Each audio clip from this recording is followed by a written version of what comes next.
Hello, Dwayne. Can you hear me? Yeah, I can hear you. One thing low or what?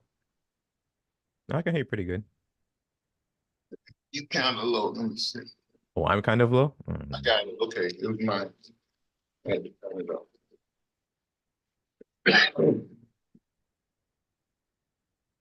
You're in the office today, or No, I'm at home. I was gonna go to the office, but I had stuff to do this morning. But I forgot to send out the email announcement, so I don't know if people. oh, you didn't send it out? Yeah, the meetup announcement went out, but not the email announcement.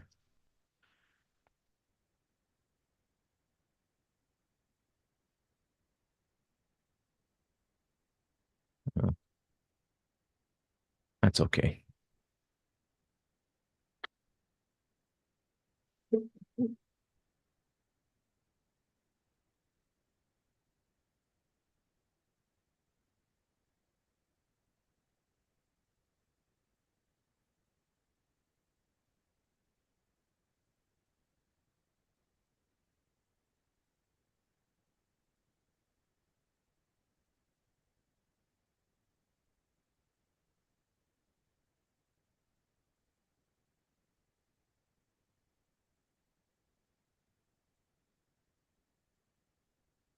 All right, well, just go ahead and start, and anybody wants to join, they can join, or you can just watch the video later.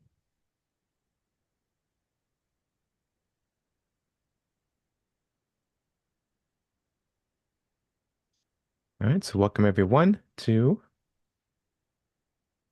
a continuation of our series on studying the miracle kit behind the power of prayer. And there's also a celebration and review of the new book released by Mr. Nehemiah Davis, The Mystic Knowledge of Manipulating the Subtle and Cosmic Energies of Prana Through Prayer Techniques. The book is available on Amazon. So you can pick up a copy there, or you can go to the publisher's website and also pick up a copy there. All the information is in the meetup announcement. And for next session, I'll also send out, well, later this week, I'll send out an email announcement as well, because I'm going to change up the itinerary for this session just a bit. But we'll get to that when I get to the announcements.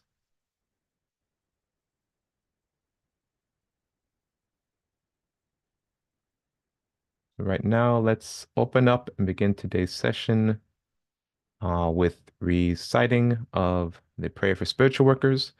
We'll move into the announcements and then into today's material. Prayer for spiritual workers.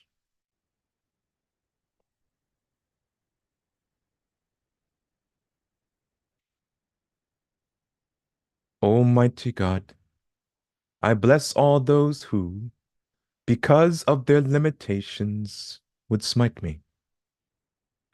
Almighty God, I bless all those who, because of their weakness, would not heed me. Almighty God, I bless all those who, because of their ignorance, would defile you through me. And I ask, Almighty God, O wondrous power, that your strength may be given to me now, so that I might be fortified by this, so that I might go forward bravely into the world, and despite reception, send forth my love of thee throughout all races of man. Almighty God, give me the power and strength to rise above my karmic weakness and deficiencies in the pattern of my evolution, so that I might evolve and become stronger, aye, and even stronger in thy everlasting light. O God, thy will be done.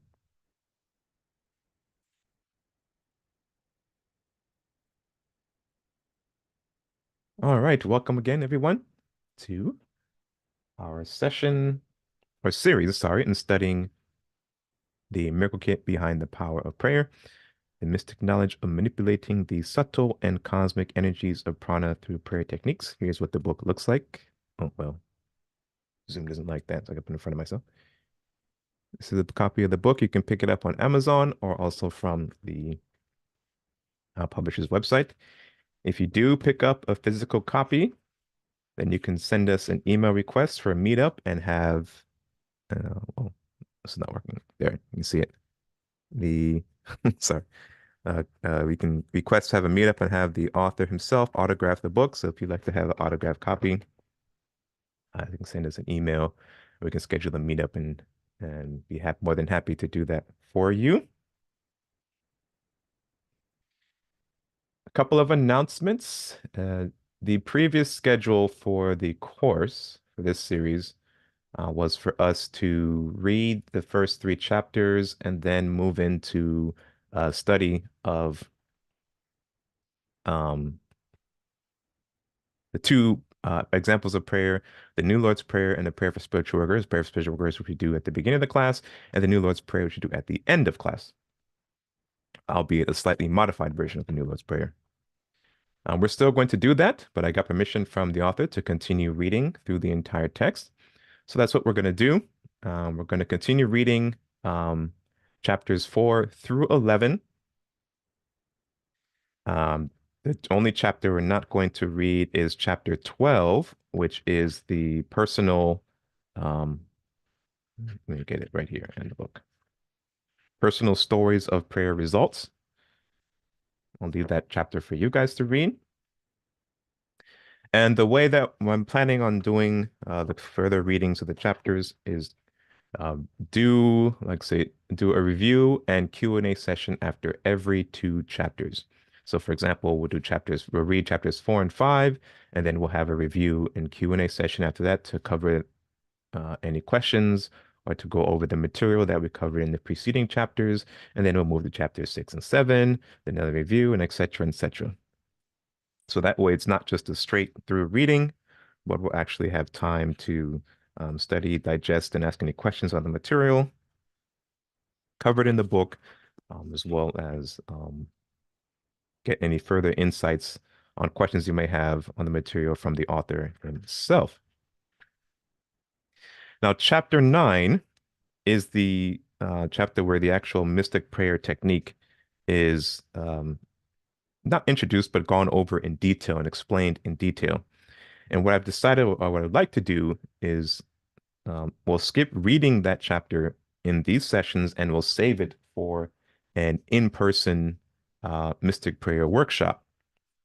So what I'm planning to do in that workshop, I don't have a dates or anything set yet because it depends on how we move through the material, but I will announce that in plenty of time to give everyone opportunity who would like to attend that workshop to come out and attend.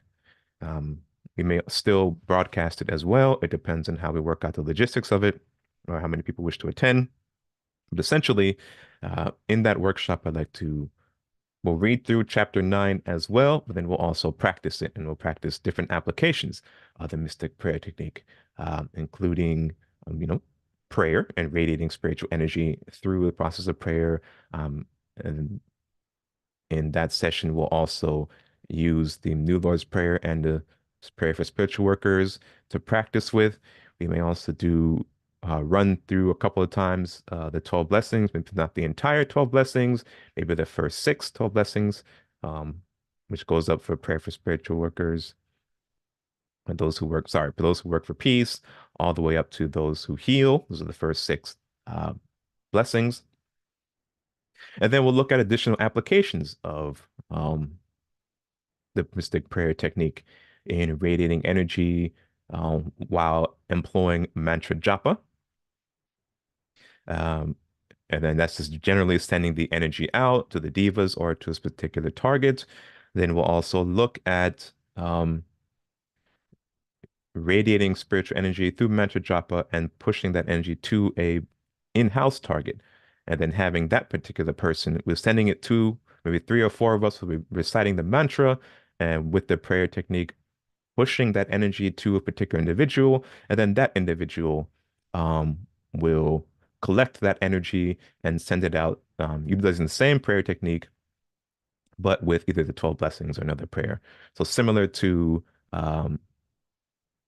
the system employed, we're doing Operation Prayer Power.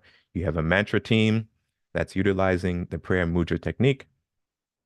And then they're sending out that energy that they're invoking through mantra to an individual who is on the prayer team. That individual is collecting that energy and conditioning that energy through the prayers, utilizing the 12 blessings prayers and sending it out to a particular target. The target in that situation is a battery, but it can be used for many situations as well. We'll also look at absentee healing, utilizing the mystic prayer technique. And we'll also take a look at contact healing, which is using a modification of the mystic prayer technique or the prayer mudra, as opposed to holding our hands out and praying. We're actually making contact with our hands on an individual and utilizing the collection and conditioning and radiation of spiritual energies to give healing to a particular individual. So more information will come about that later on. But this will be an opportunity to take the theory and information we're learning in the Miracle Kit book and to practice it together and under the guidance of both of the author and help us develop another tool to employ in our spiritual development. So more information will come about that later. Additionally, what's not here, but this is a pre-warning, a pre-announcement. As I put more information together, I'll make a formal announcement about it as well. As many of us know, we've just completed the Operation Carmelite seminar. And so we are working on doing a debriefing, I guess what you call afterwards, of the seminar. We'll open it up for everyone to ask any questions that they may have. I'll have a few tailored questions as well. And we'll do a bit of a discussion to talk about, what next? What happened? What do we do now after we've attended the Carmelite seminar? What do we do with that information? And how do we apply that to our daily spiritual practice and into our own um, um, spiritual practice and belief system? So that'll come in the future. I'll give plenty of time of announcement for that so that if anyone wishes to attend, they can, particularly those who attended the Carmelite seminars. If they have any questions, we will not touch any of the particulars or details information that was covered in the seminar itself. This would be a general discussion about what to do with that knowledge, the karmic implications of attending a seminar like Operation Carmelite and any future seminars as well that be given from the Theosophical Society. But also specifically, what should we do with that information? If you're similar to myself, you've felt quite a bit of change happen since attending the seminar, both in your thought process and in your emotions and in just your worldview in general. And you may not have an opportunity to get a lot of those questions that are ringing in the back of your mind and kind of going through your heart answered, or an opportunity to discuss those implications further. And so we would like to make that opportunity available to everyone who would like to attend. Either you attend a seminar or just would like additional information to know, what it means to go through a significant initiation, such as Operation Carmelite or the Alien Mission and so forth. So that'll come in the future. Stay tuned for the announcement about that. As for the Society Florida group, announcements there. We will continue our weekly 12 blessing services and acclamation services we have coming up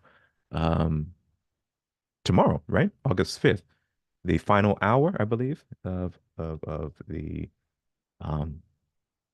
final hour of the current spiritual push. We're currently under a spiritual push, the second spiritual push of the year. So we will be holding the final hour tomorrow.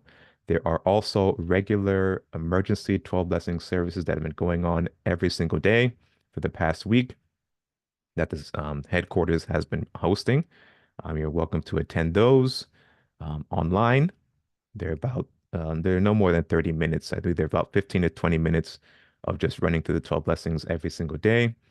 That will conclude tomorrow. So there'll be one today, And then there'll be another one tomorrow. You can look at the announcement that the Dear Society sent out for information on how to participate and the time when they host that, when they broadcast, when they live stream that they're still listening services. Tomorrow will be the last one, and then we will hold the final hour of the spiritual push at a pre-announced time as well. All right, so those are all the announcements I have. Is there anything you want to add, Nehemiah? You're good? No, that was pretty good. It's what we discussed. All right.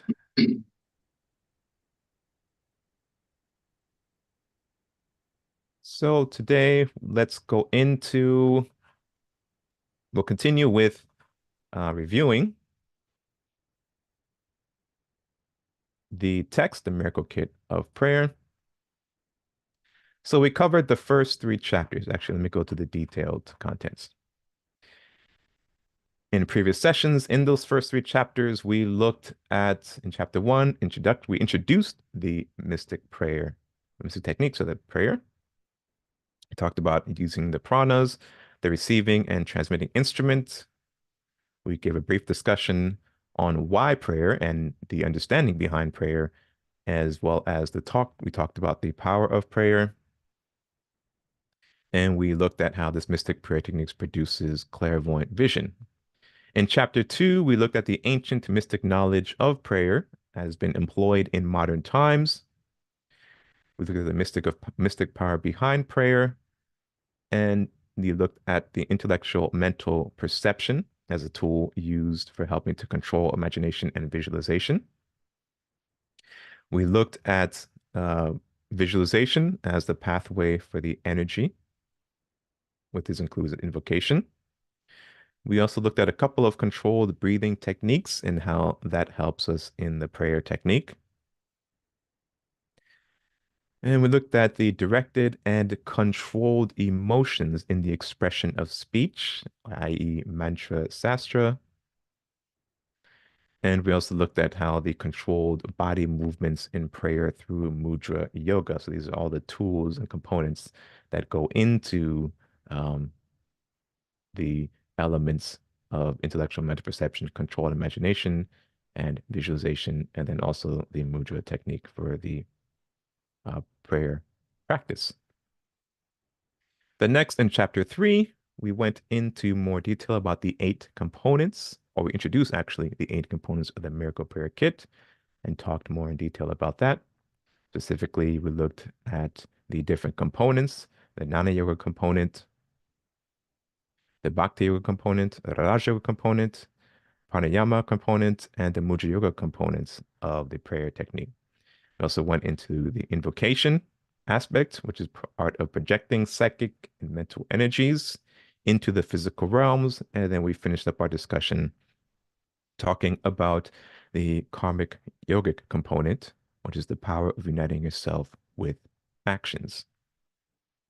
So that's briefly what we covered in the first 3 chapters. Today, we're going to take up chapter 4.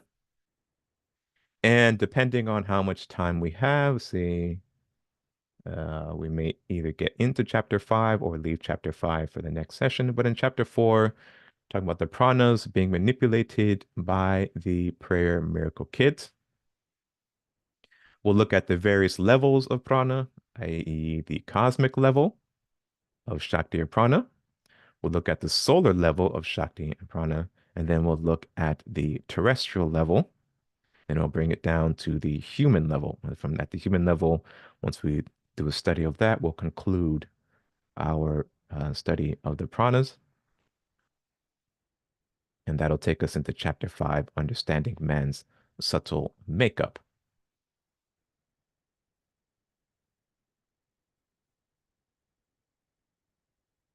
All right, welcome everyone for joining us. All right, so if there's no further questions or comments, let's move right into chapter 4. Now, unlike in previous sessions where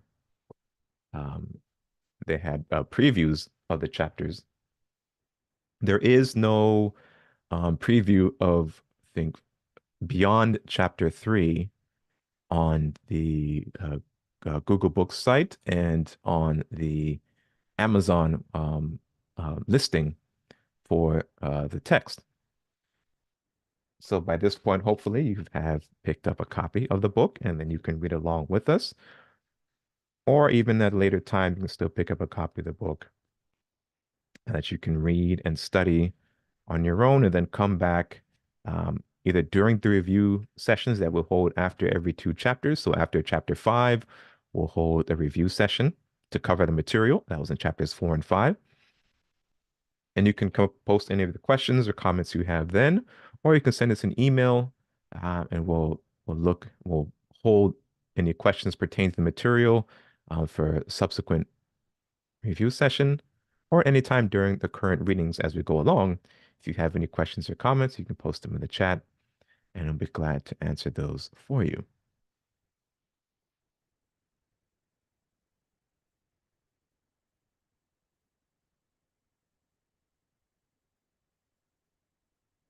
All right, as I'm reading along, I will periodically go to the chat window to see if there's any questions or comments and address those. It does not specifically have to pertain to the material we're covering in today's session. If you have a question on any metaphysical subject, you can post in the chat and we'll try to answer those for you.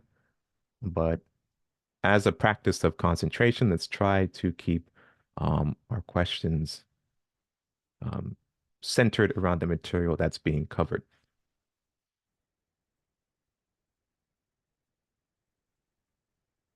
All right, chapter 4. The pranas being manipulated by the prayer miracle kit. In this chapter on prana, cosmic energy, the intent is to show the student the origin of this power and its relationship with nada, sound, and how this power flows down from an absolute source, God, and moves towards cycles of perpetuated movement throughout the universe with the help of nada. This nada wave brings about a continued modification of cosmic energies, which brings this power into a state of gross solidification through what we call creation. Then the soul of man uses this prana, which is radiated throughout the universe, to build and manage the soul's various vehicles of expression. Prana is the universal life force of all things. Everything that we have talked about thus far can be described as a modification of this prana. In this chapter, I hope to go into a deep explanation of the nature and origin of prana, cosmic energy, so that the student can have a greater and clear appreciation of this particular energy. It is said that prana radiates from the one source, the Absolute, because it is that aspect of the Absolute that was activated by a sound vibration, nada, out of a complete static state of endless potential, which brought about the beginning of what we call creation. This wave of nada makes possible this perpetual movement throughout the universe. In our exploration of prana, there are 4 major levels from which we can view prana. It is my intention to try to present the known pathway of the modifications of this Shakti power from a cosmic level to a human level. I have chosen this manner of representation to give an easy to understand method of approach of clearly grasping this subject. The following are the subject headings for this chapter. Number 1, the cosmic level of Shakti or prana. Number 2, the solar level of prana manifestation.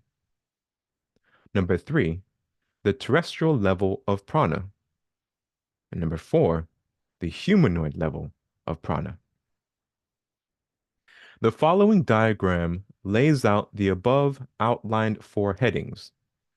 The modification of Shakti chart shows how the pranas move from a highly supreme state of operations to a more subtle and gross state of manifested expression of this Shakti power. 1 second here. Let me see if I can quickly find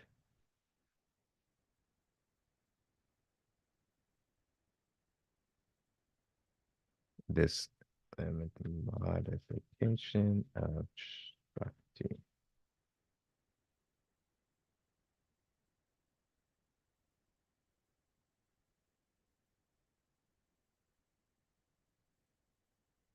Okay.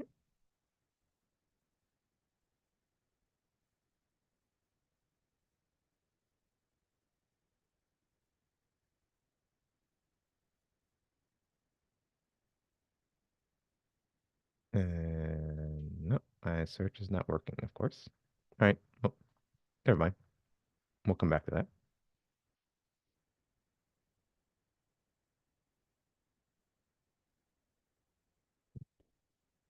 Just the book.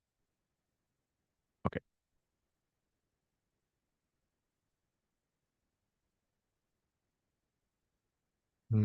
We'll come back to this. I'll look for it later and we'll come back at the end. Cosmic level of Shakti or Prana. When we examine, what's going on my computer? When we examine the ancient tantric doctrines, they state that Shiva, the supreme presence of God, spoke the word, and this word released the sound vibration called nada, which is a continuous wave of sound vibration and the conscious will of God. This wave of nada vibrations helps to manifest the Shakti power wrapped in nada out of the Shiva. Then this Shakti power, with the use of nada force, modifies a part of itself into the 4 Shakti principles, which are, number 1, Shakti as mind substance. This is a universal or infinite mind consciousness of the Nada Shakti wave of power that permeates the universe and gives conscious awareness to all forms and shapes. It acts as a magnetic force that holds the configurations of all forms and shapes that extends from the 4 principles of Shakti. Number 2, Shakti as prana. This is the all-pervasive vital life force of the wave of Nada Shakti that acts as the fuel for all forms and shapes within manifestation. It is the main source of power within creation, whether subtle or gross. Shakti as Vijnana. This is the aspect of knowledge within the Nada Shakti wave that holds the essence of all things. In addition, it governs this wave with the supreme knowledge and understanding of the karmic pressures of the divine law that structures all creation. Number 4, Shakti as Ananda. This is a spiritual bliss state within the Nada Shakti wave that permeates the universe and sustains all forms and shapes with a preservational force within the Nada Shakti wave. It is also known as a flow or wave of love energy that permeates the universe, holds all things in manifestation, and is the transforming power for all things. We live by the grace and love of God. Out of the Shakti principles came the Mahabhutas. These Shakti principles move forward and create 5 distinct sound vibrations that wrap themselves in the Shakti power and are called the Mahabhutas. The Mahabhutas are subtle, universal cosmic energies, or Shakti power, that expresses those infinite subtle cosmic elements which are described as follows. Number 1, Akasa. This is the first Nada Shakti wave within the Mahabhutas. This is the etheric sound quality within the Nada Shakti wave. It expresses the quality of space by throwing or pushing the pranas into a form that creates a line or conduit of infinite space that acts as a carrying agent for all the other Mahabhutas. The conduit of space is an endless infinite area of space that is actually indescribable. Akasa is the Mahabhuta that all Mahabhutas work through in order to express their specific qualities of the Nada Shakti powers. Akasa is the thing from which all shapes come and from which all things are made. All the other Mahabhutas are made from and are part of the Akasa substance. The Vyana, Tijas, Apas, Prithivi, and Prithivi are all components of Akasa and are considered Mahabhutas themselves. Excuse me. To use an example of this, we can consider a beam of light. When looking at the beam of light through a prism apparatus, we can see the inner spectrums that make up the beam of light. We immediately notice that there are arrays of colored light spectrums within the beam of light. Each one of these light spectrums is still considered to be light, not a byproduct of light, but light itself. Just as Akasa is Shakti, Nada, Mahabhutas are but a frequency of the Nada Shakti that produces all forms. Number 2, Vyana. This expression of the Nada Shakti wave gives accelerated speed to the Mahabhutas, or pranas. With the start of the second expression of the Mahabhutas, is this the, yeah, sorry, the second expression of the Mahabhutas, Vyana, this cosmic etheric substance throws the wave into the form of tiny spheres that exhibit accelerated speed. Vyana was also described as an air quality or power that pervades throughout all of space.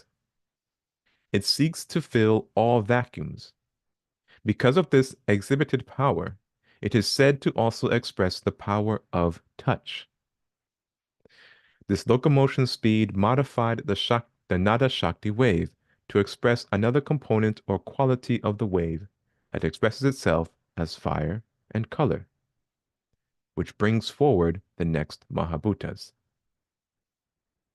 Number 3, Tijas. This expression of the Nada Shakti wave has the duty of giving the Mahabhutas pranas the ability to expand. It carries the quality or power and color of fire and gives great strength to the involution process of solidification. The acceleration of the Vyana Bhuta brings the fiery heat of the Tijas Bhuta that unlocks the colors wrapped within this Mahabhuta. Countless colors express themselves on all realms of existence from this process. This stage of the Tijas Mahabhuta that brought color forward also ushers in the next Mahabhutas, which cools the Nada Shakti wave of Mahabhutas down. Number 4, Apas. With this expression of the Nada Shakti wave, we get the cooling effect that interplays with the properties of contraction being given to the Mahabhutas pranas and this brings the resistance factor into play. It is with this Mahabhuta that the solidification process can begin to be seen as the first visible form of manifested Shakti. This aspect of the Mahabhuta's wave is associated with the quality and power of water and taste. Number 5, Prithivi. This expression of the Nada Shakti wave brings about the power that covers up space, solidifies, with its natural desire towards gross matter. A concentration of Nada force and Shakti power is manifested in this stage of the Mahabhutas, which exhibits itself as a compaction Nada wave force and Shakti power that produces cohesive resistance. This allows the highest principle and qualities of Nada forces and Shakti powers to manifest from the very subtle realms of existence to the most subtle, grossest realms of manifestation, producing countless different expressions of life. These Mahabhutas are what the Nada wave and Shakti principles use for the building blocks of creation. The Shakti principles are like 4 infinite planes of existence upon which the Mahabhutas are built. The Shakti principles allow the supreme Mahabindus to manifest themselves as massive points of concentrated Shakti and Nada sources of power that project this Nada and Shakti power as countless life forms in all different types of shapes and expressions into countless realms of existence. This wave of Nada or Sabda force projects itself from the Shakti principles as pure consciousness, embodied in the Mahabhutas, creating the subtle universe upon which the physical universe is built. Within this all-pervasive Nada consciousness of Shakti power, there are the Mahabindus, the centers of compacted, concentrated points of Nada and Shakti power, which are called galaxies, solar systems, suns, planets, and moons. All of these celestial bodies are supreme points of consciousness that split their consciousness up into countless parts to serve countless souls. All right, let's take a quick look at the chat. Okay. Solar level of Shakti, or Prana. The ancient tantric yogi philosophy tells us that the sun is the major source of this universal supply of prana for our solar system. This mighty being, known as the sun, receives this all-pervasive cosmic energy from the Absolute and radiates it throughout the solar system and galaxy. The ancient texts describe the sun's radiating quality as being a huge aura of tattvic matter extending from the sun, engulfing the whole solar system, and even extending outside the regions of the solar system. This tattvic matter is the result of the sun issuing a great sonic vibration that permeates its immediate surroundings and extends out, modifying itself as needed. This tattvic matter that extends from the sun is like a huge solar plasma field that all the planets exist within. This tattvic matter is a mode of motion that is created from the central impulse, which keeps matter in a certain vibratory state. This tattvic matter has 5 distinct modes of vibration that mirrors the prana and gives a vibratory motion to the prana. It must be understood that this tattva matter is only a modification of prana itself. This prana is radiated from the sun by a sonic vibration that is issued from the sun every 32 minutes in this sea of tantric matter and gives life to the 5 vibrational modes of motion. The solar logos level is the mighty sun. There is little that we can say here except to try to describe what our feeble minds can comprehend. As I briefly explained above, the sun receives this prana from the universal supply of cosmic energy from the Absolute, God. The mighty sun then acts as a pulsating instrument for this cosmic energy, prana, radiating from the Absolute. The sun then releases a sonic vibration every 32 minutes that radiates this prana from itself, creating a huge wave of this solar substance that vibrates everything that is within its aura and pathway with this pranic substance as it moves on its journey through the galaxy. As the sun rotates on its axis and moves through the galaxy, it creates a huge magnetic environment that holds the other celestial bodies within its orbit. Each one of these celestial bodies or planets receives this prana being radiated from the sun. In return, the planets send a percentage of this prana back to the sun and the other planets within the solar system. In radiating prana, the sun brings about a modification of it through the rotational movement and deliverance of the prana. In ancient texts of tantric philosophy, the ancient texts of tantric philosophy describe this modification as tantric matter produced from sonic vibrations and solar rotation. This tantric matter seems to be a combination of prana, the sun's solar substance, the modification of both of these forces from the rotation and the sonic vibrations being released from the sun. Another factor that could be part of this tantric matter is the solar light being radiated from the sun. The ancient tantric text suggests that this tantric matter from the sun has 360 tantric rays or degrees being radiated from the sun. These tantric rays build themselves up and arrange into various forms and energy signatures, which allow various levels of life expression, such as planets, moons, vegetation, animal life, and humanoid life on the planets. The tantric signatures seem to be a result of the pranic motion when it is being radiated from the sun, and the motion of it as it interacts with the planets and life forms on the planets.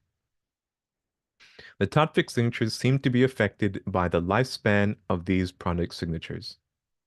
By lifespan, I mean the measured time units of the pranic motion as it moves from one energy pattern to another.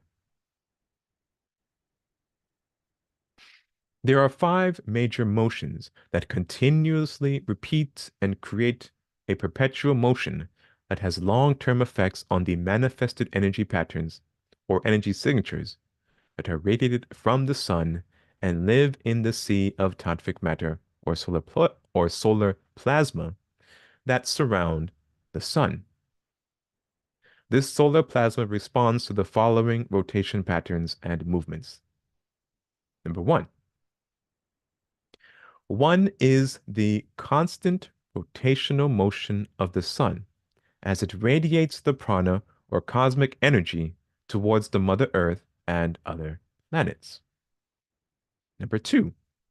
Another motion is the movement of the sun through the galaxy, or the rotation of the galaxy through the universe, which has a repeated effect on the energy patterns. Number 3. The third perpetual motion that would seem to have an effect on the energy patterns is the rotation of the planets around the sun. And number four, the fourth perpetual motion is the one we must speak of because it directly affects our immediate energy patterns. It is the rotation of Earth, creating the north and south energy patterns which define the positive and negative flow of energies on the planet.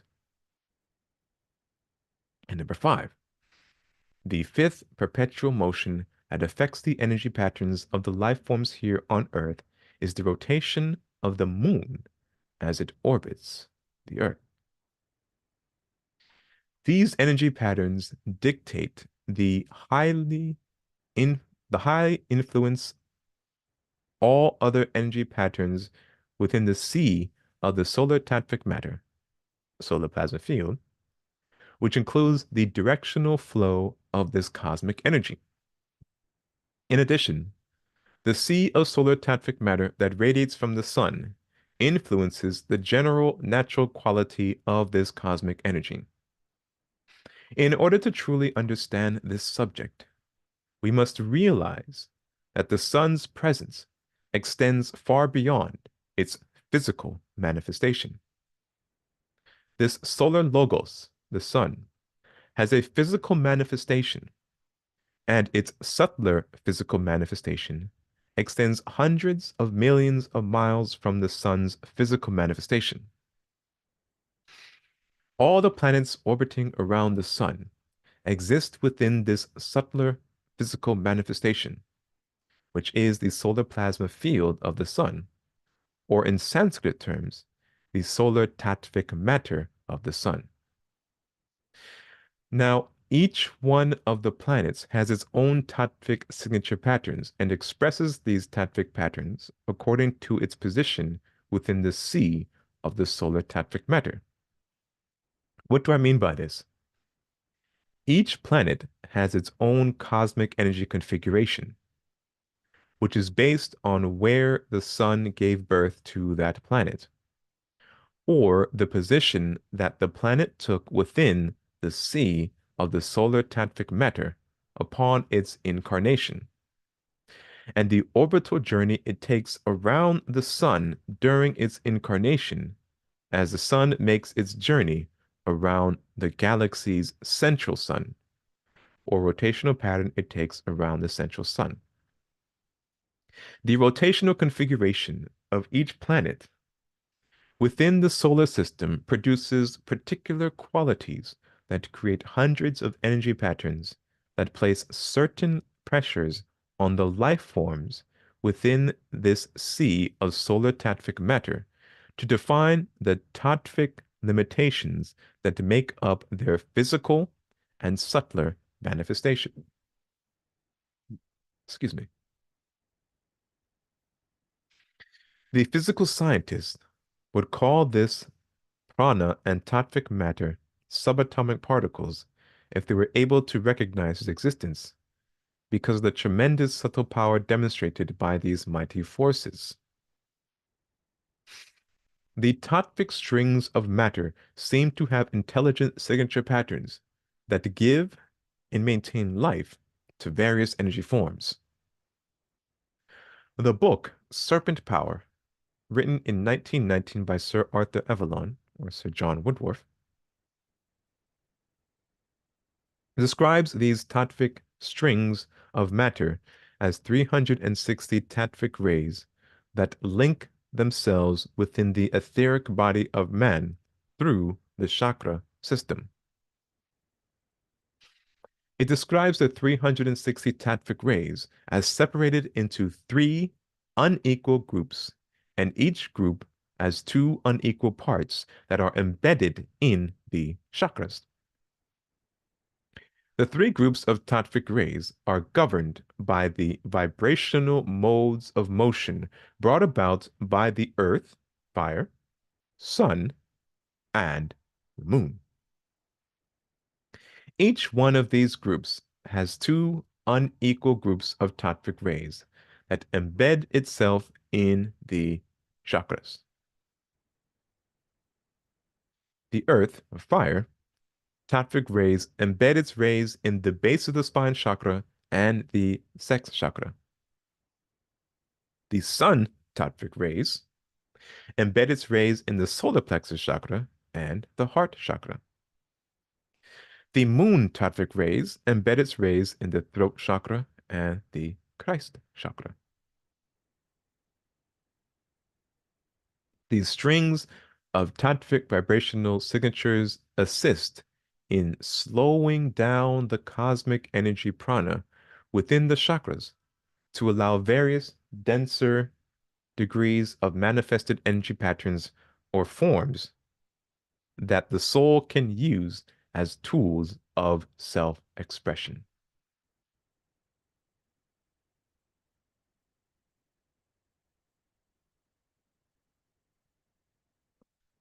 Okay, Bipin, I see your questions. When I get to the end of the section, I'll come back and pose your questions.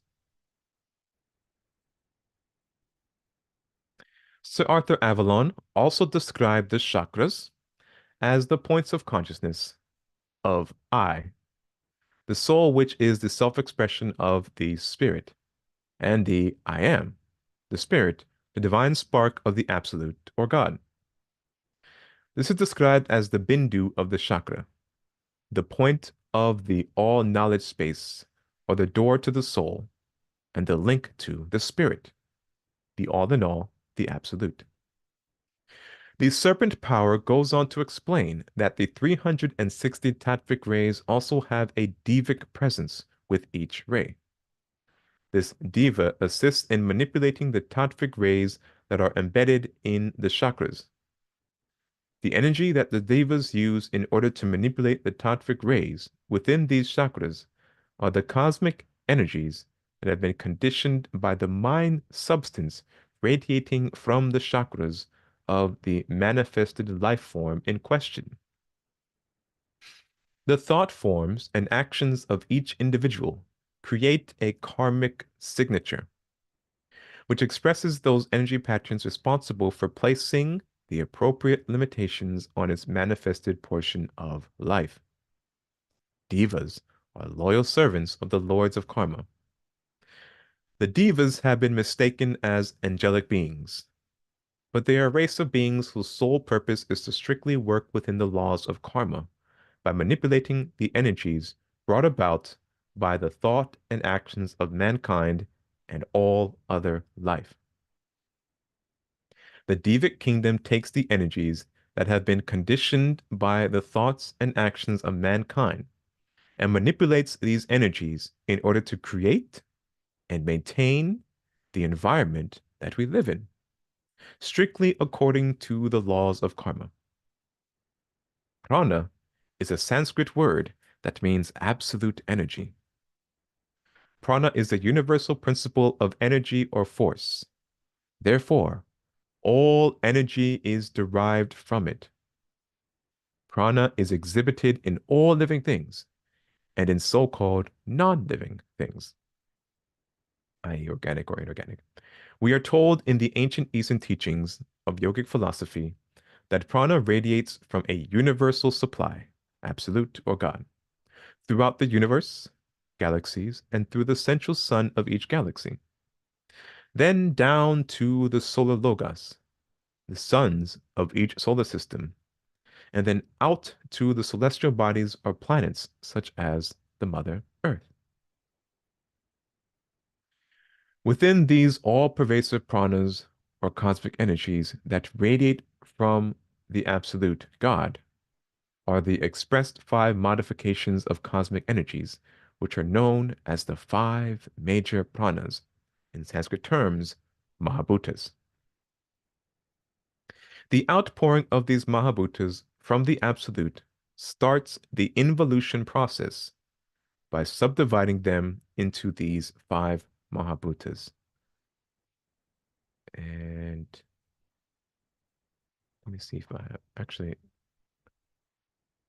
that figure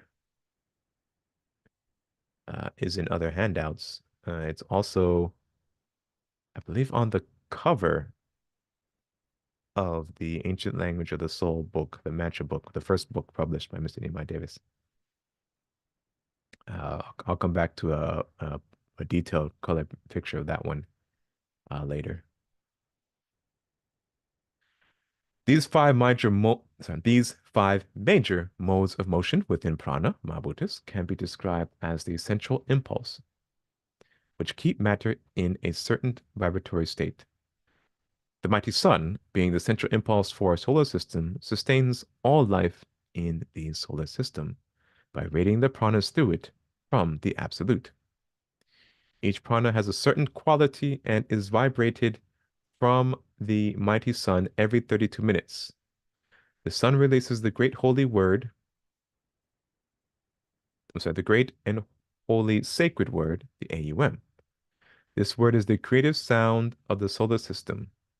The quality of this word encompasses all power and all quality of sound. When this creative sonic vibration is released from the sun, it carries with it the five major pranas that are radiated throughout the solar system and beyond. The five major pranas, or Mahabhutas, in Sanskrit, carry the following Sanskrit names to describe the etheric qualities of the pranas. All right, let me pause here and let's get to the questions. Okay, so the first question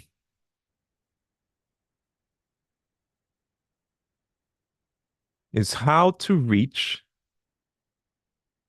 the concentration and contemplation state.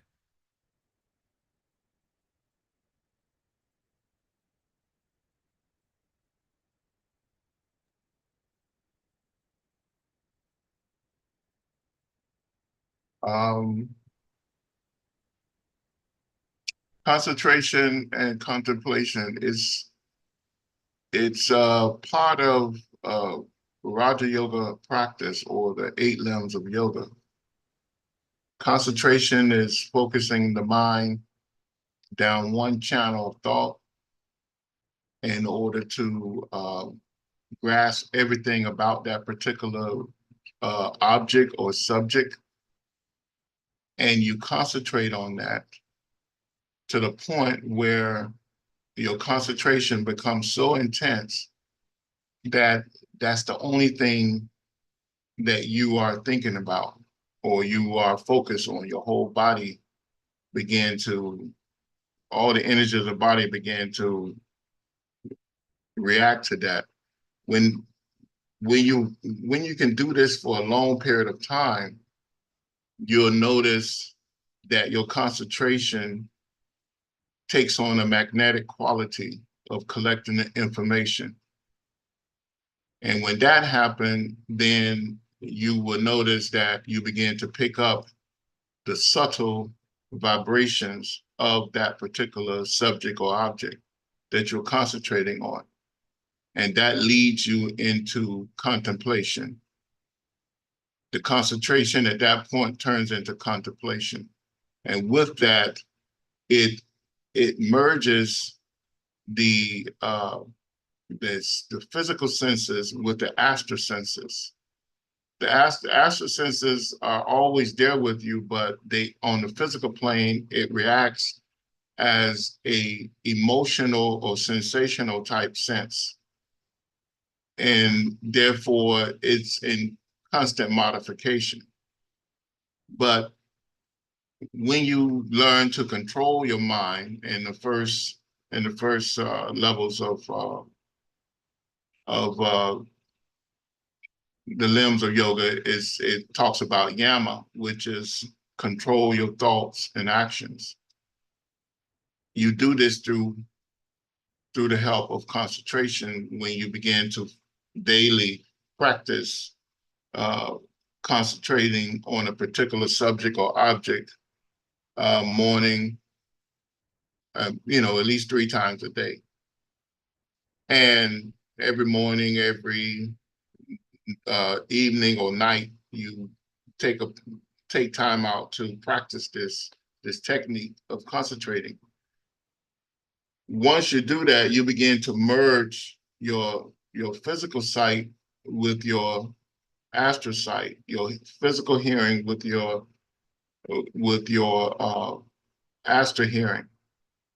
And this concentration stops the modification of the thoughts, the wondering, sensational, emotional thoughts in the aura, and it express itself as contemplation.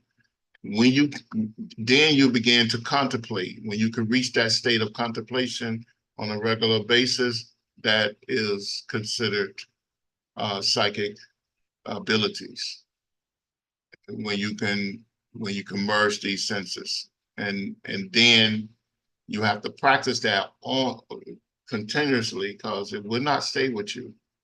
It's in the beginning, it's very hard to do, but as you continue to practice and practice and practice, you'll have control over your contemplation, which will bring about the abilities to what they call the cities, which is psychic control over the psychic forces in the body to allow you to see, to smell, to hear, to taste, to touch in a psychic manner. And that is what concentration, contemplation, and there's this is enhanced. These techniques are enhanced by pranayama practices. But look at the 8 limbs of yoga, because it gives you the steps to bringing about this type of control. Hope that answered the question. And the next question was how to do self-observation. It's practically the same. There's techniques to do that in Raja Yoga as well. And that is done by going into the silence and observing yourself, because the second limb of the limbs of yoga is niyama, and niyama is actually to observe everything and observe God in everything. So by observing God in everything, you are doing an observation of yourself, because you are an aspect of God. The highest aspect of you is the I am, which is the divine spark of God within you.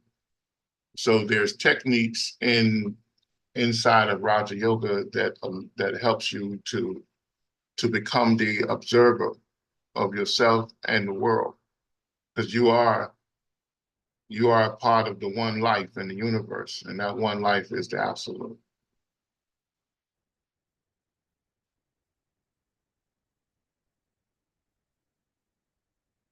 I hope that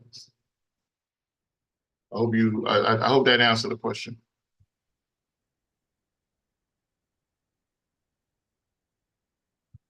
Okay. Continue on. Table 4.1. The Mahabhutas, or subtle cosmic elements of the universe.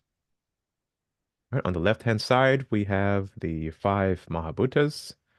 And then going from left to right, we look at the nature, realm, type of motion, and quality of each Mahabhuta. First, we have Akasha. Its nature is sonoriferous. Sonoriferous, I think. Realm, it's ether. Type of motion, space, and its qualities, etheric and sound. Number 2, Vienna, tangiferous. This is nature. Its realm is also ether. Type of motion is locomotion. Its quality is air and touch. Number 3, Tejas. It's luminiferous. Its realm is ether as well. Its type of motion is expansion, and its quality is fire and colors. Number 4, Apas. It's gustiferous. This is nature. Its realm is ether, and its type of motion is contraction. Its quality is water and taste. And then number 5, Prithivi. Its nature is odoriferous. Its realm is ether. Its type of motion is cohesive resistance, and its quality is earth and smell.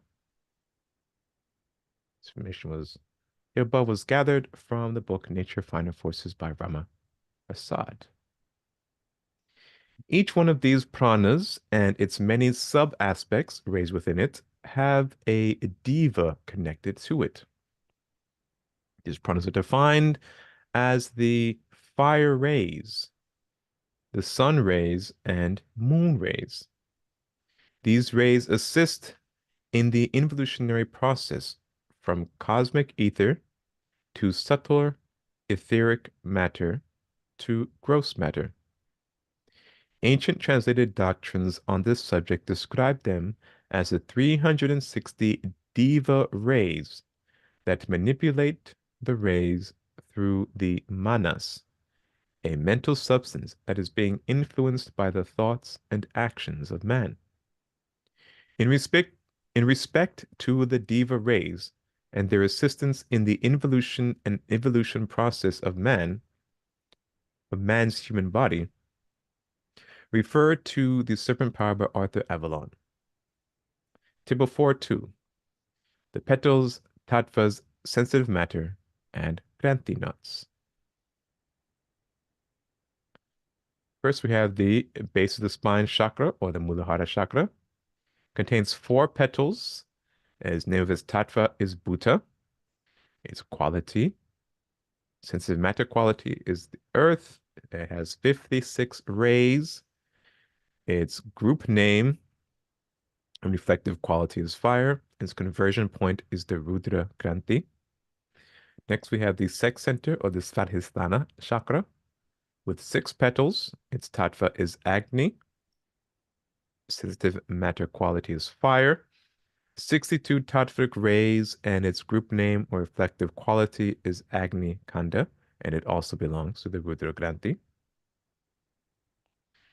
Next, we have the solar plexus, or Manipura chakra. It has 10 petals.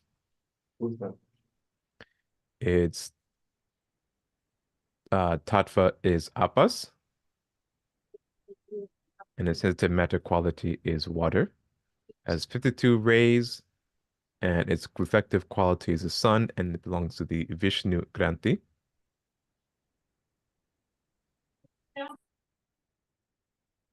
Then we have the heart center. It contains 12 petals, or Anahata chakra, 12 petals.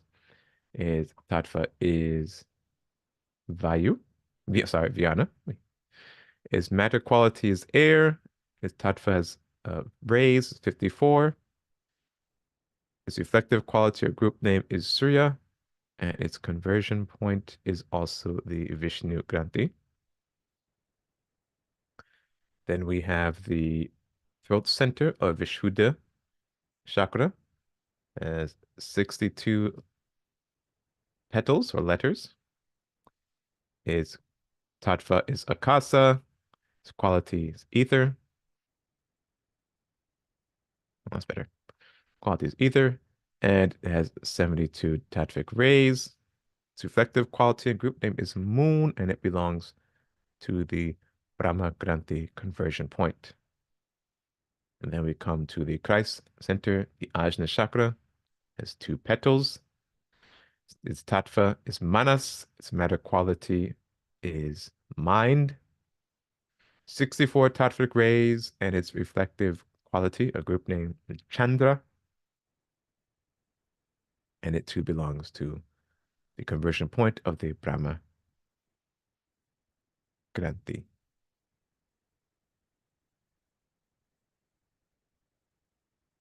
A total of 50 petals and 360 tattvic rays. The table above outlines the chakras and their Sanskrit names. In addition to the names of the chakras, it describes the 6 energy configurations within the chakras.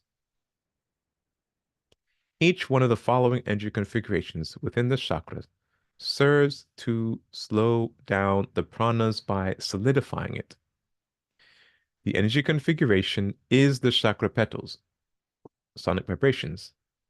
the name of the major tattvas for each chakra, the number of the 12, the number of the tattvic rays, the effective qualities and group name, and the conversion points of chakras to form the Granthi nuts. The information gathered in the above table is also from The Serpent Power by Arthur Avalon. The terrestrial flow of prana. Once the pranas reach Earth, the akasa prana aspect acts as a mother aspect. It surrounds the Earth and conditions it to receive the other pranas as the Earth rotates on its axis and orbits around the Sun. The positive prana radiates through the Earth during the daytime while sunlight is visible.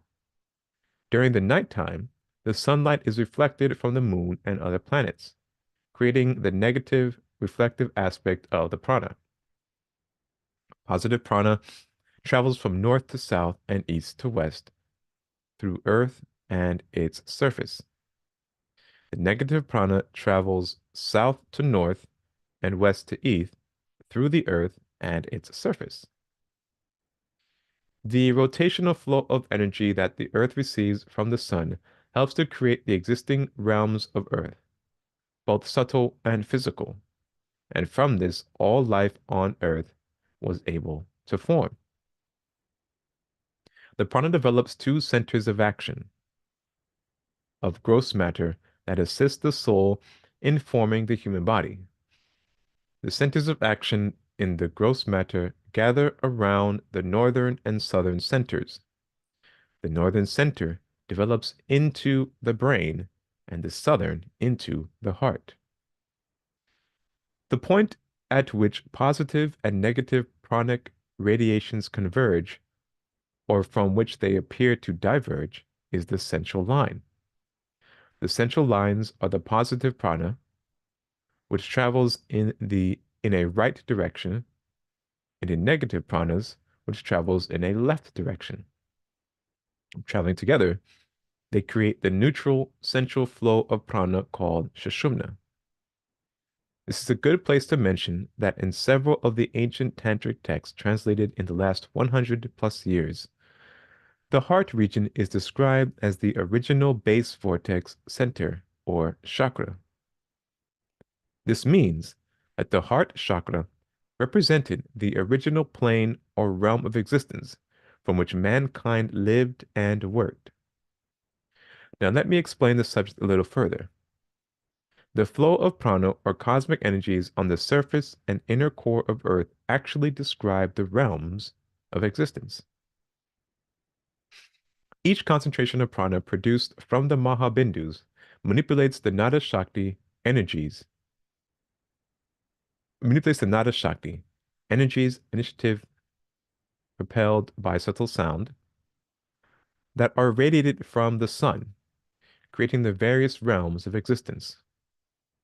The earth collects Shakti power and builds its subtle and physical realms of existence through the manifestation of several forms of cosmic fire brought forward from the logos of earth. The physical aspect of this, and some of the subtle physical aspects, can be seen in nature every day. The plant life collects sunlight using this power to extract the raw minerals of the earth, turning it into a nutritional substance that is used to nourish animal and human life. Plant life also manufactures oxygen and releases it into the atmosphere. At the same time, it absorbs the carbon dioxide from animal and human life. This process helps to build, form, and maintain life on Earth as we know it. The radiation of the sun heats up the ocean, turning a portion of it into steam and releasing large quantities of water into the atmosphere to create weather patterns that produce various qualities of life throughout the earth. Table 4.3. The chakras and the associated Mahabindus and realms of existence. Number 7, start at the Sahasrara or the crown center. Its seed mantra is AUM, has over 1,000 petals. Number 6, Ajna, or the Christ center. Mahabindu region is Brahma, or the moon. Its bija, or seed mantra, is Om. It has 2 petals. And the realms of existence is perfection, or Tapo Loka. Excuse me. Number 5, Vishuddha, or the throat chakra. Its Mahabindu region is Brahma, or also the Brahma, or the moon. Its seed mantra, HAM. Its petals, 16. And its realms of existence is the casual, or Nana Loka. Number 4, Anahata, or the heart center. Its Mahabindu region is Vishnu, or sun. Its seed mantra is YAM. 12 petals, and its realm of existence is balance, or Mahar Loka. Number 3, Manipura, or the solar plexus chakra. Its Mahabindu region is Vishnu, or the sun. Seed mantra is RAM. Number of petals, 10. And its realm of existence is a subtle, or Swa Loka. Number 2, Svadhisthana, or sex center chakra. Mahabindu region is Rudra, or the earth. Its bija is VAM with 6 petals, and its realm of existence is the astral, or the Bhuvar Loka. And then we come to the Muladhara, or the base of the spine chakra. Its Mahabindu region is Rudra, on earth. Its seed mantra is Lam. Oops, sorry, LAM. And its petals has 4, and its realm of existence is the physical, or the Bhu Loka. All right. If there's any questions.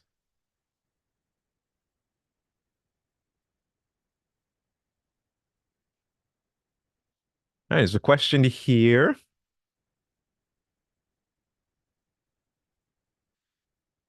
How much time period of concentration is needed to reach a state of contemplation? Is it years, or months? Well, it's both. It depends on the person. So it depends on your ability to bring that about, your karmic pattern, in other words. Um, it's, just depends on you. A lot of teachers have said at least 6 months to one, at least 6 months to 1.5 years, or let's say 6 months to 18 months. You should see some type of results. But I know people that seen results in 30 to 60 days. Not that those results will last, but once you obtain something, you actually have to work on it in order to further develop it. So it all depends on the person.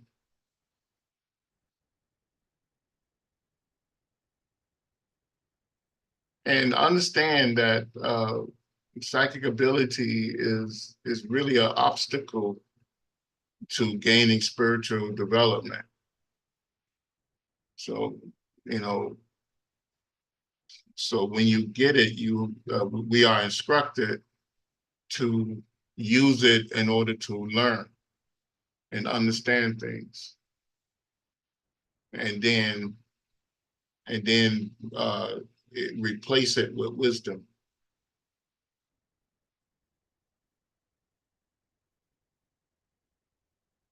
I hope that answers your question.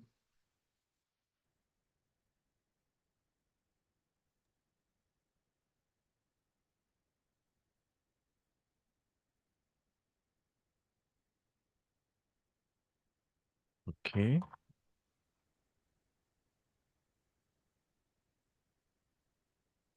Next, we'll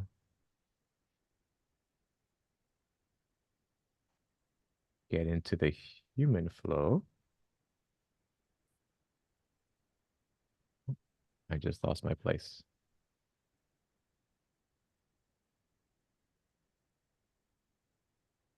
Here 5, table 5.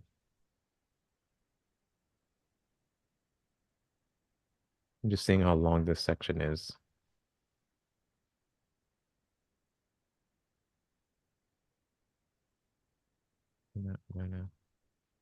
Okay, it's not bad. It's a couple of pages.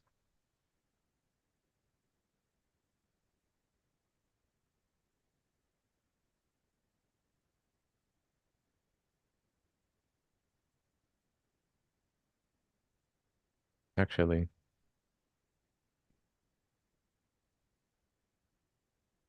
um,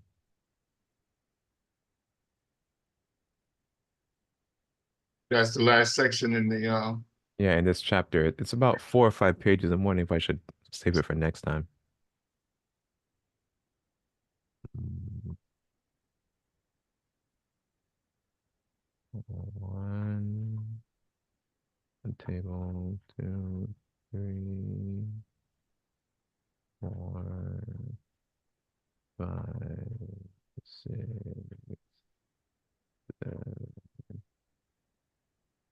8, 9. Yeah, I'll save it for next time.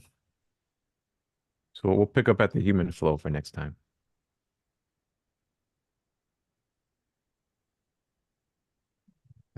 Go back to here and I'll mark where I stopped.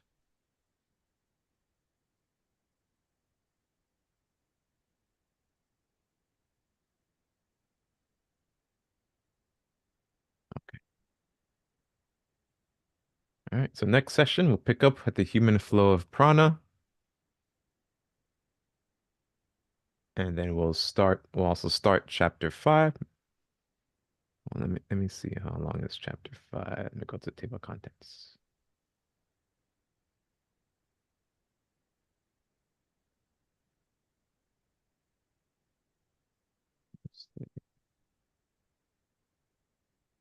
Chapter 5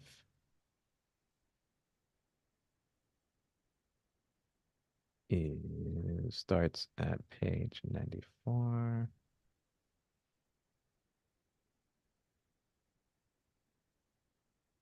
It's about 30 pages, not bad.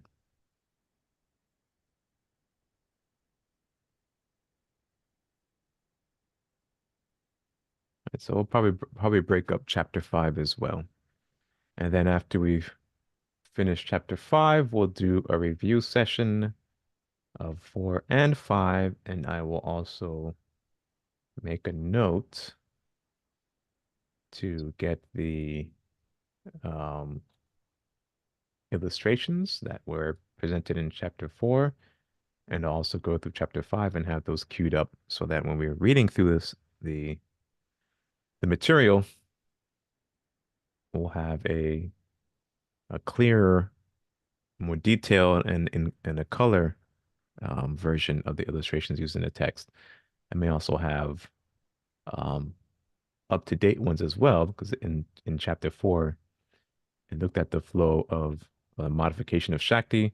I believe in the one that's in the book is an older version, and this is a new version of that same illustration that's used regarding the modification of the flow of Shakti. So will include, as we're reading through the book, I will insert an higher definition version of the illustrations that are used that are presented in this PDF version. This PDF version wasn't what's sent to publishing. So if you get the electronic version of the book, it'll include a high quality uh, version of the illustrations.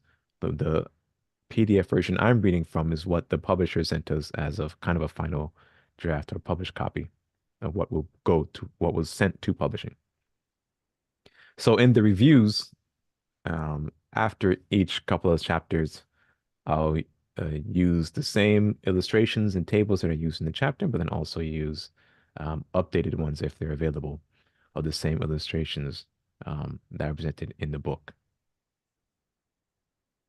And so in the next time when we look at, when we review chapter 4, um, we'll look at this table, this illustration of the modification of the Shakti power, as well as others.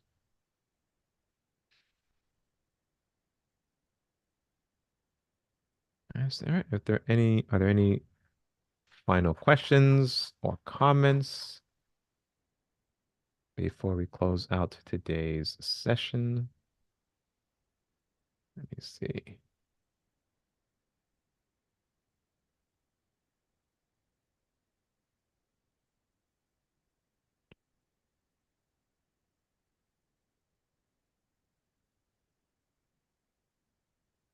All right.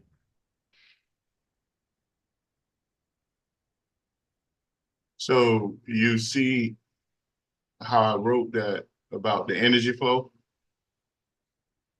Yes. You see the nadis now? Yes. I started laughing because I was exactly what you were talking about yesterday. Yeah, I see it there. Those are the earth nadis and the solar system nadis. Right. Then when you look at the weather patterns, the different jet streams and everything, it all correlates with that. Those are the energy patterns of the Earth's nadis, just like how you were saying. Yeah. The wave patterns, the tidal patterns. Um, yeah, it's all. And it makes sense because remember in the tantric and mantra satra teachings, they say the intersection of those nadis are the things that create the realms of existence. Hmm.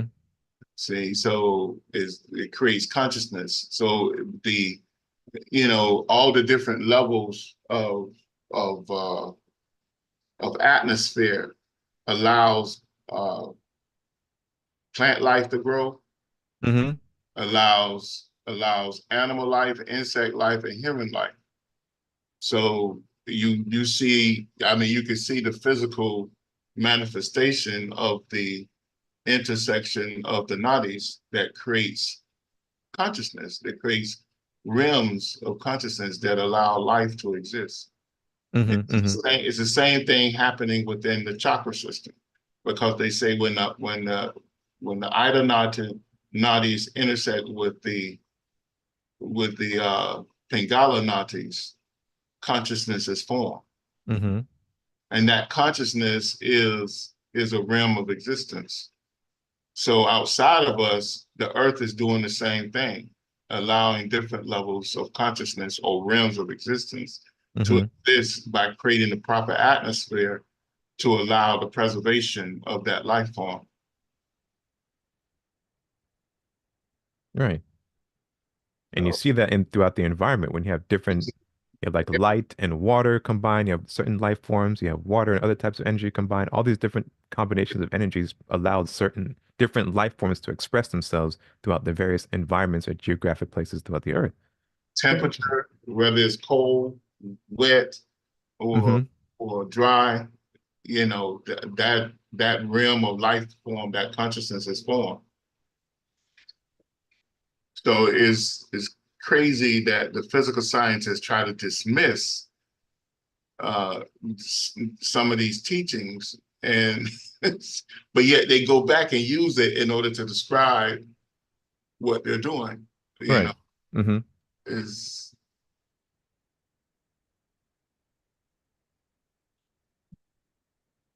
It's very interesting.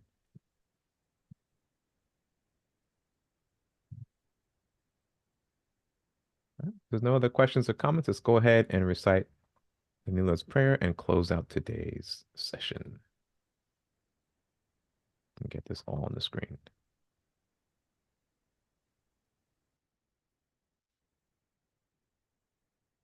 The New Lord's Prayer.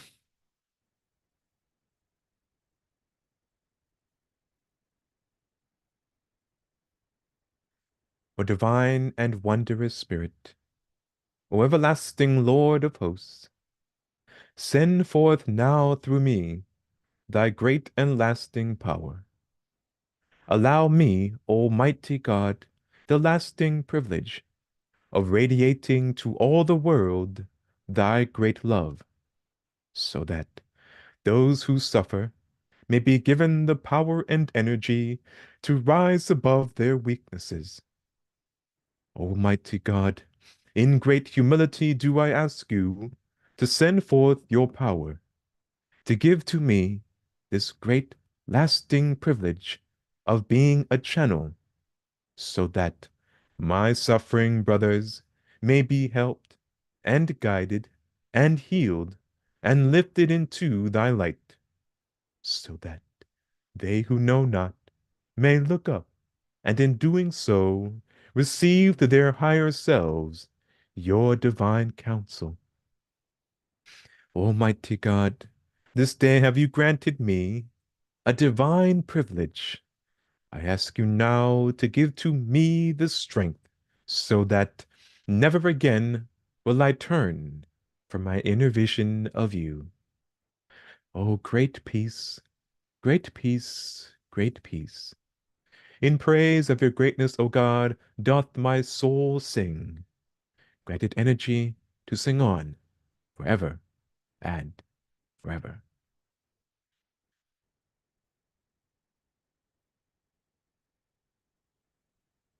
All right. Thank you very much, everyone, for your kind attendance and participation.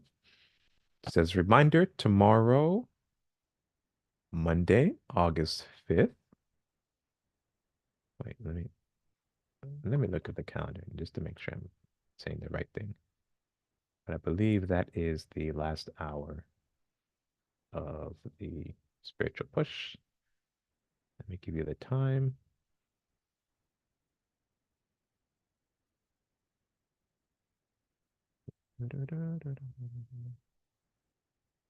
We're in August. Yes, tomorrow, last hour spiritual push number 2. If you're here on the Eastern time, it'll be at 7 p.m. or 4 p.m. Pacific. We will